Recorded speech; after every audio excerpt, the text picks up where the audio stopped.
Hello everyone student, आज का ये जो वीडियो है वो है how to make career in economics.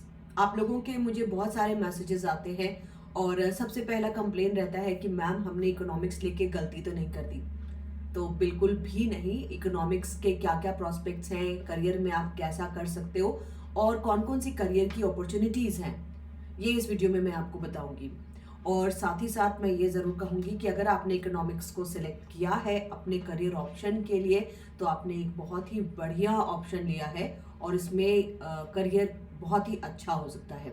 तो चलिए मैं इस वीडियो को स्टार्ट करती हूँ। First of all let me introduce myself. Student, I am doctor Shipra ma'am and this is my channel Shipranomics और मेरे ऐप का भी नाम है शिप्रानॉमिक्स, जिसको आप गूगल प्ले स्टोर से डाउनलोड कर सकते हैं। और मेरा नंबर है 9320634901। इस नंबर पर आप मुझे मैसेज भी कर सकते हैं।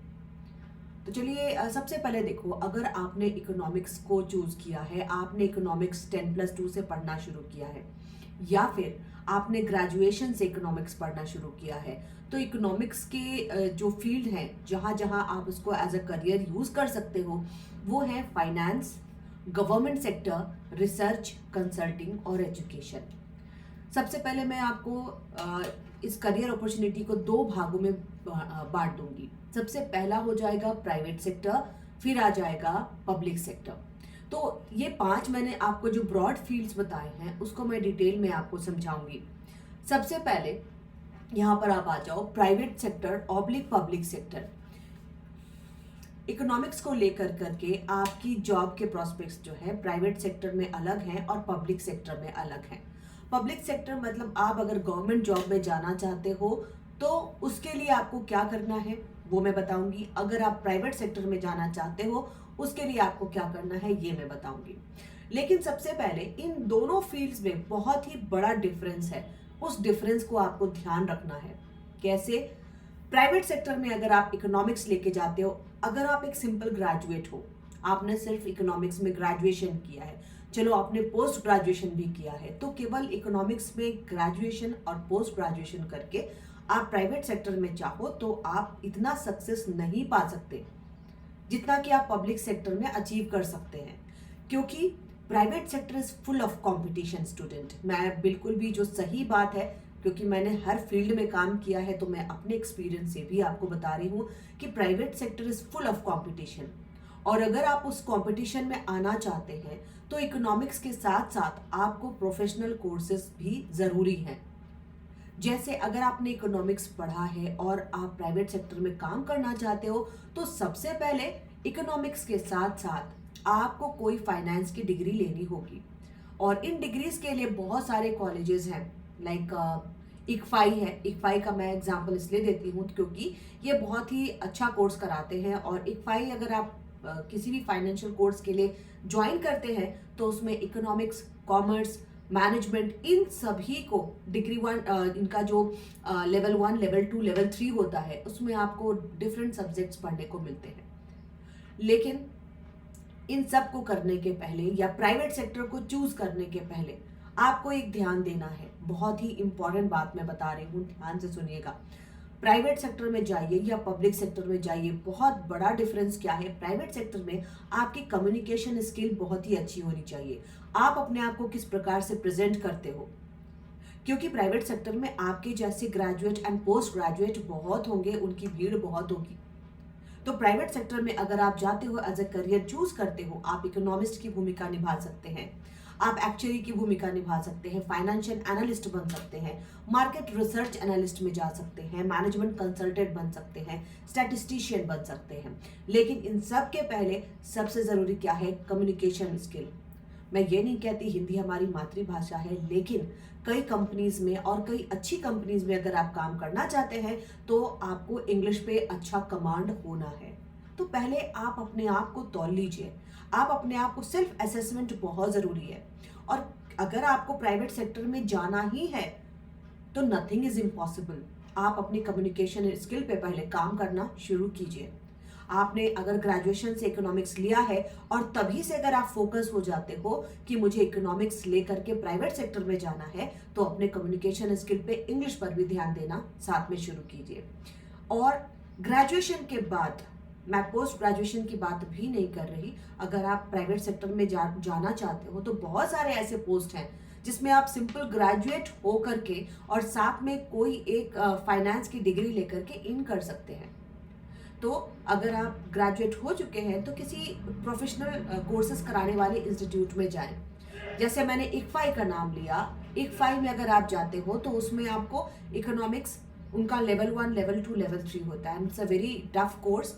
आप पहले ही फुल डेडिकेशन के साथ अगर उसमें आपको इन करना है, डेडिकेशन जरूर होनी चाहिए कि मुझे इसको पूरा करना है, इसके जितने लेवल से मुझे क्रॉस करना है। क्योंकि अगर आप इस पूरे कोर्स को कर लेते हो, किसी भी प्रोफेशनल डिग्री को अगर आप ले लेते हो, तो आप एक अलग ही आपका जो एक्सपीरियंस होगा, आपका जो नॉलेज होगा वो अलग होगा। लेकिन अगर आप सिर्फ सिंपल ग्रेजुएट है इकोनॉमिक्स में, इट वोंट हेल्प। इकोनॉमिक्स के साथ साथ कॉमर्स, कॉमर्स के साथ मैनेजमेंट, मैनेजमेंट के साथ आपको सांख्यिकी की भी पूरी नॉलेज होनी चाहिए। तभी आप प्राइवेट सेक्टर में सरवाइव कर सकते हैं और अच्छा कर सकते हैं। क्योंकि मैंने पहले बताया, ये एक बड़ा सा ओशन है जिसमें बहुत सारी फिशेस हैं। तो competition is there, full of competition private sector में। कम्युनिकेशन स्किल ध्यान रखिएगा, कम्युनिकेशन स्किल के साथ साथ पर्सनालिटी टेस्ट, एंड थर्ड आपका नॉलेज। और नॉलेज में इकोनॉमिक्स के साथ आपको कॉमर्स, मैनेजमेंट, इन सभी को आपको ऐड अप करना पड़ेगा, तब आप प्राइवेट सेक्टर में नौकरी कर सकते हैं। ठीक है। और जैसा मैंने बताया, प्राइवेट सेक्टर में अगर आप इकोनॉमिस्ट बनना चाहते हो, इकोनॉमिस्ट की भूमिका क्या होती है ना। इकोनॉमिस्ट क्या है, इकोनॉमिक्स की स्टडी हम क्यों करते हैं, रिसोर्सेज लिमिटेड है, हमें कैसे यूज करना है। तो ये आप एज ए इकोनॉमिस्ट किसी भी कंपनी को ये सजेस्ट कर सकते हो, how resources, goods and services are produced and distributed. अगर आप फाइनेंशियल एनालिस्ट की भूमिका निभाना चाहते हो, फाइनेंशियल एनालिस्ट का क्या काम होता है, मार्केट ट्रेंड बताना। जैसे अगर मान लो, मैं हमेशा अपने क्लास में पढ़ाती हूँ तो एक एग्जाम्पल देती हूँ। आइसक्रीम का सेल गर्मियों में बहुत अच्छे से होता है, लेकिन जब विंटर्स आता है, विंटर्स में क्या आइसक्रीम की फैक्ट्री को बंद कर देना चाहिए? नहीं। तो इसके लिए प्रिडिक्शन चाहिए। फाइनेंशियल एनालिस्ट क्या करते हैं, जो भी प्रिडिक्शन होता है टाइम स्केल पर देख करके कि पिछले 10 सालों में या 15 सालों का ट्रेंड क्या रहा है, टाइम सीरीज को एनालाइज करते हैं, एनालाइज करके प्रिडिक्शन करते हैं कि डाटा क्या बता रहा है। तो ये आपकी भूमिका होती है। और आप में इतनी इफिशियंसी कब आती है, जब आप इकोनॉमिक्स के साथ साथ अकाउंटेंसी, उसके साथ साथ मैनेजमेंट, इकोनोमेट्रिक्स, इन सभी में एक्सपर्ट हो जाते हैं। ठीक है। तो बहुत ही जरूरी है, अगर आप प्राइवेट सेक्टर में आना चाहते हो, एज अ फाइनेंशियल एनालिस्ट काम करना चाहते हो, तो अभी से लग जाइए। अगर आपने पोस्ट ग्रेजुएशन कर लिया है, पीजी के बाद भी अगर आप इसमें आना चाहते हो, तो टाइम अभी आपके पास है। और इसके साथ आप एक प्रोफेशनल कोर्स कीजिए, कम्युनिकेशन स्किल पर ध्यान दीजिए और बिल्कुल जाइए। अगर आप स्टैटिस्टिशियन की भूमिका निभाना चाहते हो, उसके लिए भी आप किसी कंपनी में बिजनेस डिसीजन में आपको रखा जाता है, मैनेजमेंट कंसल्टेंट में आप आ जाते हो। तो मैं कहूँगी, अगर आप प्राइवेट सेक्टर में आना चाह रहे हैं तो सिर्फ इकोनॉमिक्स लेकर के मत जाइए, इकोनॉमिक्स के साथ कोई एक प्रोफेशनल डिग्री जरूरी है। अब हम आ जाते हैं पब्लिक सेक्टर। देखो, पब्लिक सेक्टर में भी बहुत स्कोप है, बट इसके लिए ये जरूरी नहीं है कि आप पीजी तक वेट करें। अगर आप पब्लिक सेक्टर में आ रहे हो, मैं आपको एक बहुत ही अच्छी बात बताती हूँ स्टूडेंट, अगर आप पब्लिक सेक्टर को ज्वाइन करना चाहते हो, पब्लिक सेक्टर हम क्यों ज्वाइन करना चाहते हैं, सोशल सिक्योरिटी के लिए। अभी भी लोगों के मन में ये है कि पब्लिक सेक्टर में अगर हम आते हैं, गवर्नमेंट जॉब में आते हैं, तो सोशल सिक्योरिटी होगी, पेंशन होगा, बहुत सारी फैसिलिटीज होती हैं। लेकिन पब्लिक सेक्टर में भी इकोनॉमिक्स को लेकर के आप कहाँ कहाँ पर काम कर सकते हो। तो देखो, अगर आपने सिंपल ग्रेजुएशन किया है इकोनॉमिक्स में, सिंपल ग्रेजुएशन किया है, तो बहुत सारे पोस्ट निकलते हैं, लेकिन वो सभी के लिए होते हैं। इकोनॉमिक्स का स्पेशलाइज कोर्स नहीं होता। अगर आप सोच रहे हो कि मैंने ग्रेजुएशन कर लिया इकोनॉमिक्स के लिए, मुझे स्पेशलाइज्ड कोर्सेज चाहिए, तो ऐसा नहीं है। ग्रेजुएशन के लेवल पर आप कोई भी फॉर्म जो निकलता है उसको आप फिल कर सकते हो। जैसे ICDS का फॉर्म निकलता है, इंटीग्रेटेड चाइल्ड डेवलपमेंट सर्विसेज, इसके फॉर्म को भी आप भर सकते हो। इसके अलावा भी और भी डिपार्टमेंट, जो भी डिपार्टमेंट के पोस्ट हैं, उनके लिए आप एलिजिबल होते हो। स्टेट सर्विसेज में भी आप एलिजिबल होते हो, आप स्टेट सर्विसेज को भी भर सकते हो। स्टेट सर्विसेज जैसे मैंने कहा कि अगर आप अपने स्टेट के PCS को भरना चाहो तो वो भी भर सकते हो। ठीक है। वीडियो आपके यहाँ जो भी स्टेट सर्विसेज का फॉर्म निकलता है उसको आप फिल कीजिए। उसके अंतर्गत आप, जैसे मैंने आईसीडीएस एक उदाहरण दिया, आप इसको भी ज्वाइन कर सकते हैं। गवर्नमेंट की जितने ऑर्गेनाइजेशंस हैं उसमें आप ग्रेजुएशन के लेवल पर इन कर सकते हैं। लेकिन अगर आप चाहते हो कि मुझे इकोनॉमिक्स लेकर के और इकोनॉमिक्स के लेवल पर एग्जाम में आना है, इकोनॉमिक्स के लेवल पर नौकरी पानी है, वो आपको पोस्ट ग्रेजुएशन तो करना है। पीजी करने के साथ साथ अभी का जो ट्रेंड चल रहा है स्टूडेंट, चाहे आप पब्लिक सेक्टर में जाइए या प्राइवेट सेक्टर में, आपको कंप्यूटर हैंडीकैप नहीं होना। कंप्यूटर की पूरी नॉलेज रखिए। अभी जितने भी पोस्ट निकल रहे हैं गवर्नमेंट सेक्टर में, आप देखोगे कंप्यूटर का एजुकेशन इज मस्ट। तो कहीं से कंप्यूटर की डिग्री भी आप अर्न जरूर कर लीजिए। पोस्ट ग्रेजुएशन लेवल पर अगर आपने पीजी कर लिया है इकोनॉमिक्स में, तो आप इंडियन इकोनॉमिक्स सर्विस, इसका फॉर्म आप भर सकते हो। देखो, दो तरह की क्वेरीज आपने दी हैं कि मैम आईईएस और आईएसएस क्या हम दोनों फिल कर सकते हैं? तो इंडियन स्टैटिस्टिकल सर्विस, वो जो स्टैट से पीजी हैं उनके लिए है। आप इंडियन इकोनॉमिक सर्विस के लिए एलिजिबल हो। और इंडियन इकोनॉमिक सर्विस अगर आप क्रैक करना चाहते हो तो इसके लिए सबसे ज्यादा ध्यान आपने किस पर देना है? Math, econometrics and stat. इन तीनों पे बहुत ही अच्छा कमांड रखिए। बाकी जितने भी कॉन्सेप्ट हैं वो बहुत ही आराम से हो जाते हैं। लेकिन इंडियन इकोनॉमिक सर्विस को क्रैक करने के लिए मैंने 3 चीजें आपको बोली, मैथ, स्टैट एंड इकोनोमेट्रिक्स। इन तीनों पर आपको बहुत ही अच्छे से कमांड करना पड़ेगा। इसके लिए चियांग की बुक आती है, गुजराती है लेकिन बहुत ही हाई फंडा बुक है, मैं वो आपको नहीं बोलूंगी, एंड स्टैट। ठीक है, तो ये 3 चीजें जो हैं आपको ध्यान रखनी है। इसके अलावा स्टूडेंट, पीजी के अलावा मैंने आपको बताया कि अगर आप स्पेशलाइज कोर्सेज में जाना चाहते हो, पब्लिक सेक्टर में जाना चाहते हो, तो आप दूसरे तरफ टीचिंग में भी आप जा सकते हैं। जैसा मैंने आपको पहले स्लाइड में बताया था, एक और ऑप्शन जो है आपका एजुकेशन। एजुकेशन में अगर आप जाना चाहते हैं तो उसके लिए आप सभी को अवेयरनेस है क्या करना है। एजुकेशन सेक्टर में आप जाना चाहते हो तो देखो, एक तो पीजीटी के फॉर्म्स आते हैं, पीजीटी के फॉर्म्स को आप भर सकते हो। लेकिन अगर आप चाहते हो कि आप एज ए कॉलेज लेक्चरर काम करो, असिस्टेंट प्रोफेसर काम करो, तो भाई आप बीए अगर आपने किया है तो आप पीजीटी के फॉर्म भर सकते हो, टीजीटी के फॉर्म भर सकते हो। लेकिन अगर आपको एजुकेशन में जाना है और कॉलेज लेक्चरर का फॉर्म भरना है, स्पेशलाइज आपको इसमें आना है, तो आपको क्या करना पड़ेगा? आपने एमए कर लिया।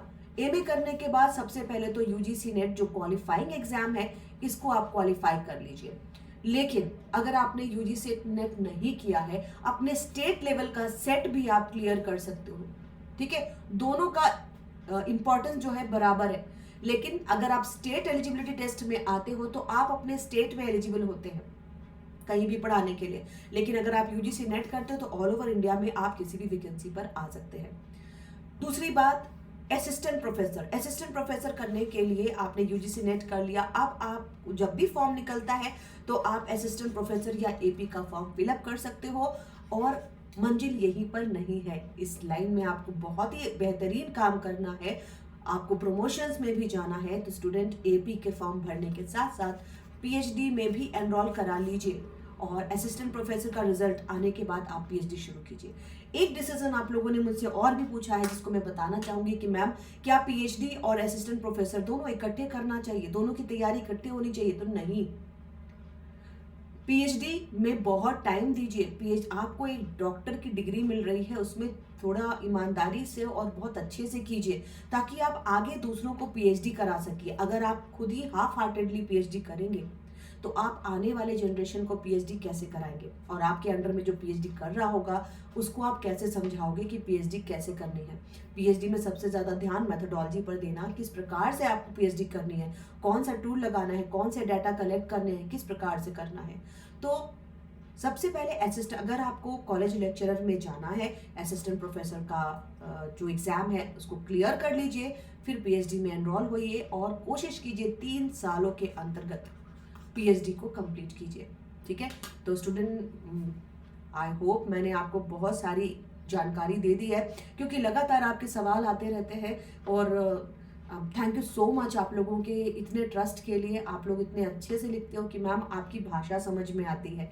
मैं तो हिंदी ही बोलती हूँ, लेकिन ये भी मैं मानती हूँ कि जो बात स्टूडेंट को समझ में आए उस अकॉर्डिंग बोलना चाहिए। दूसरी बात आप लोगों ने बोली है कि मैम हिंदी में बहुत कम लोग पढ़ाते हैं, तो स्टूडेंट हिंदी हमारी मातृभाषा है और मेरे अपने ऐप पर मैं हिंदी में अलग और इंग्लिश में अलग क्लासेस लेती हूँ, तो मेरी क्लासेस हिंदी में भी उपलब्ध हैं। और तीसरी बात जो आप लोगों ने बोली है कि मैम आप डेली लाइव आया कीजिए, तो मैं कोशिश ज़रूर करती हूँ स्टूडेंट, क्योंकि देखिए ऐप पर भी जिन स्टूडेंट ने इतना ट्रस्ट करके कोर्सेज को लिया है तो मेरी पूरी जिम्मेदारी बनती है उनके प्रति भी। फिर टाइम बचता है तो फिर मैं लाइव क्लासेस भी लेकर के आती हूँ। लाइव में भी आके अच्छा लगता है, इतने सारे स्टूडेंट आप लोग ज्वाइन करते हैं, तो मैं उसके लिए भी पूरी कोशिश करूँगी। एंड स्टूडेंट अभी महाशिवरात्रि का कूपन अवेलेबल है, आप लोग कोर्सेज खरीद रहे हो और thank you so much for that. Happy Mahashivratri to all of you. That's all for today. Thank you so much. Bye bye.